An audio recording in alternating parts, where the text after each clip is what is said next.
Hello, আমি রুনা পাত্র। তো আজ তোমাদের দেখাবো একটা নতুন ডিজাইন, খুব সুন্দর, সহজ ও সরল নিয়মে।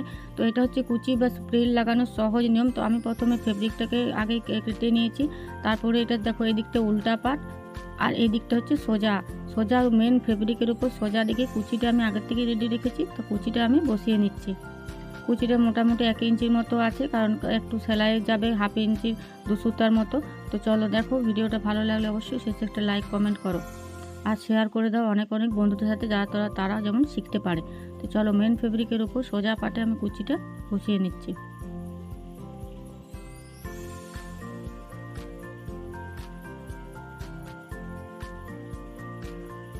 কুচিটা লাগানো প্রায় হয়ে গেল।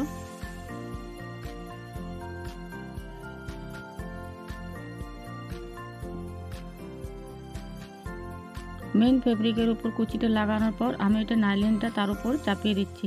নাইলনটা চাপানোর পর আমি এরপরে এটাকে সেলাইটা করে নিচ্ছি।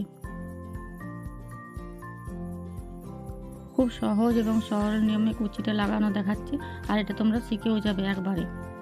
ভিডিওটা প্রথম থেকে লাস্ট পর্যন্ত দেখো, অবশ্যই তোমরা শিখতে পারবে। তো তার উপর আমি একটা সেলাই দিয়ে দিলাম।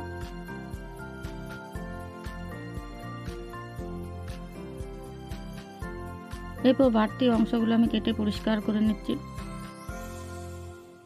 তারপর এটা আমি উল্টিয়ে নিয়ে এটার উপর তোমরা চাপ সেলাইও করতে পারো, কিংবা কেউ চাপ দিতেও পারো আর কেউ নাও দিতে পারো। এখানে আমি কুচিটা একটু ডিস্টার্ব করছিল, সেই জন্য আমি আরেকটা সেলাই দিয়ে দিলাম।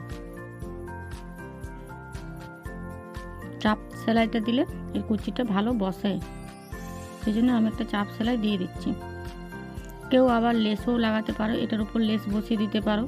যেহেতু আমার কাস্টমারের লেস দিতে বারণ করেছে, সেই জন্য আমি লেস দিচ্ছি না, এটার উপর একটা চাপ সেলাই দিয়ে দিলাম।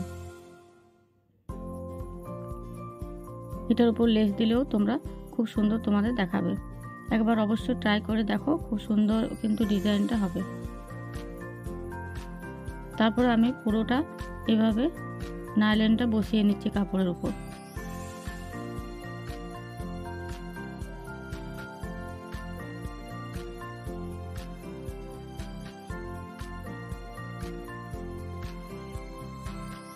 হয়ে গেল আমার কাপড়ের উপর বসানো। এরপর আমি বাড়তি অংশগুলো, মেন ফেব্রিকের যে বাড়তি অংশগুলো সেটা কেটে পরিষ্কার করে নিলাম।